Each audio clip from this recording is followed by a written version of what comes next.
Mexico City, one of the largest cities in North America, and nestled in the heart of Centro Histórico in Mexico City, where history breathes through every cobblestone and mural, lies a hidden gem, a place where tradition and taste converge in a glass. Welcome to one of the world's oldest pulquerias in the city, where we're about to explore the mysterious world of pulque, Mexico's ancient drink. If you've never heard of pulque before, you're in for a treat. This isn't just a drink. Pulque has been around for over 1,000 years, dating back to the time of the Aztecs. It's made up of the sap of the maguey plant and has a unique flavor and texture that you won't find in anything else. Here at this pulqueria, they serve both the traditional blanco and a range of curados, flavored pulques that add a modern twist to this ancient drink. All right, guys, I don't know how well you can hear us, but we are trying pulque for the first time, or I am. So this is our tour guide here in Mexico City. Let's go.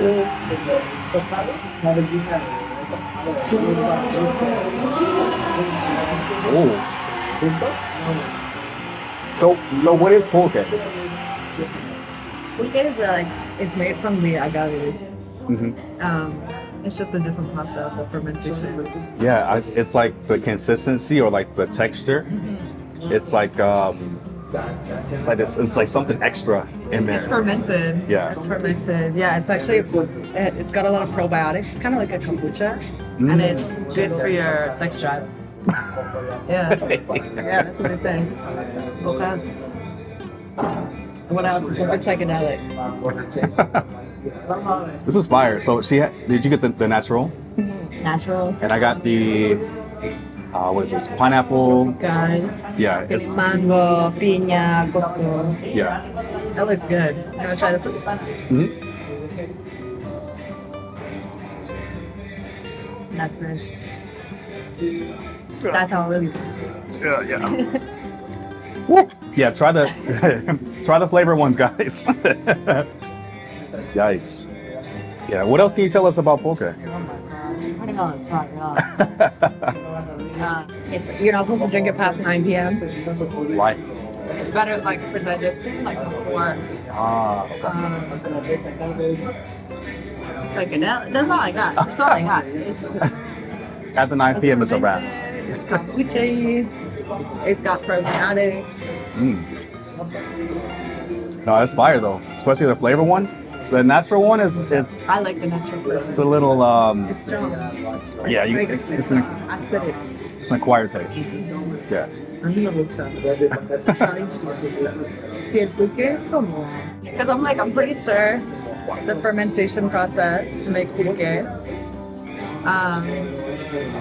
it was prohibited by the Spanish colonizers because they didn't want indigenous Mexicans to be drinking because they were the workers and they wanted to be like it wasn't like designated for working people, it was just for like the colonizers, you know. So but it had been part of, you know, the pulque had been part of culture, like from here. Wait, there's some stories. I'm mixing it up between mezcal and pulque because they're from the same plant. Like mezcal, pulque, tequila, it all comes from the same plant. It's just different ways of producing it. Yeah. Is there any alcohol in it? This is alcohol. Oh shit. Yeah. But it kind of like fills you up. Like, this is not as slimy as it usually is. Like usually you get like a thicker, almost more like apple flavor consistency. Yeah, I've seen videos on YouTube before. Like it's like pulque is like super thick. Mine's even thicker than yours. But yeah, if we go to Coyoacán, there's very thick. There's like pulque has its own saints. There are saints like you should look around. You'll see there's a saint pulque in the corner. Oh wow. So you put offerings. That's the version. Okay.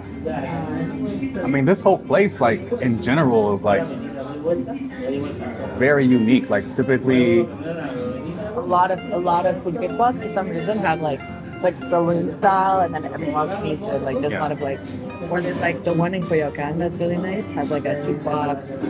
You like pick your own like your tracks, and it's like all Wow. But it's really like it's like a food culture for sure. And now you can get food while you're Yeah, this is dope. So why was pulque more, or if you know, Yeah. why was pulque more popular than like spirits or like regular alcohol? here. Yeah. I think it was just the process that like, I actually know. Okay, there's somewhere in my brain I need to unlock like the cabinet that has all this information in it because like mezcal was a process that they got actually like through Filipinos. Like Filipinos came to produce the mezcal here, like to show they have a similar style of using like the kind of like pineapples or something. It's like very similar. But the Filipimos, yeah, they brought them over to do that, and then but mezcal was too indigenous. So they like basically like his name is Jose Cuervo. He made is it Jose Cuervo? Yeah. He lived in Guadalajara. In Tequila, there's like a place called Tequila Oh, yeah. outside. It's not in Guadalajara, but it's in Tequila. Yeah, it's about an hour and a half out. Yeah. Yeah. In Jalisco, yeah. So he made tequila, which was more like it was like the colonized version of mezcal, and it's a different production. It's a little bit different production, and like you can do like higher quantities, higher rates, but like they basically. Yeah, that's how they like kind of like also like it was all about like trying to control the indigenous people. So there was a lot of like and like Jose Cuervo was the first person to have a license to distribute alcohol. And he was doing tequila. Like he called it tequila because mezcal was like it's like a náhuatl. Yeah. Like an indigenous word, alcohol is náhuatl. But it's an indigenous word, so they were like it's like too native, you know what I mean? Gotcha. So they Yeah. made it tequila, and then like, which was in tequila, and they like, yeah, it just that's how they Crazy. colonize alcohol. That's crazy. Uh-huh. And guys, our tour guide is actually from Canada.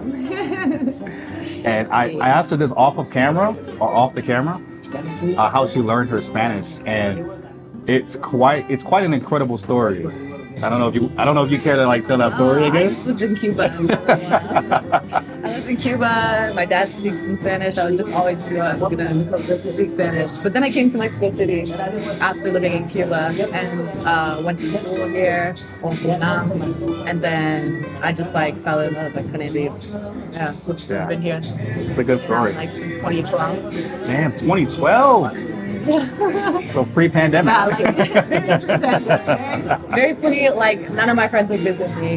Wow. They were like Yeah, that's what the stigma is now, Yeah. and it's still it's crazy. portrayed as being dangerous. I mean, every country and every city has It's dangerous. You know what I'm saying? It's like it has a big city problems. Just like LA, just like New York, it has those big city problems. But I promise you, like the actual quality of life here is substantially higher than in LA, New York. oh my god. Yeah. Like you're at a hotel, like something there. Yeah. You get really fresh everything. Like I don't like eating tomatoes in Canada anymore because like tomatoes here are so bad. Like in Canada they just like taste like paper, you know what I mean? Yeah, guys, this is fire. That's funny. We just made that happen. You're just walking in the centro and you said, oh, I've always wanted to check with you.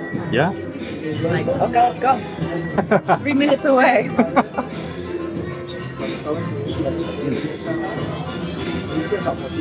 And I was saying before, like, I had a video planned in Guadalajara to get pulque, and the place ended up being canceled, or the place ended up being closed. So I'm bringing you guys this pulque content right now. It's really good.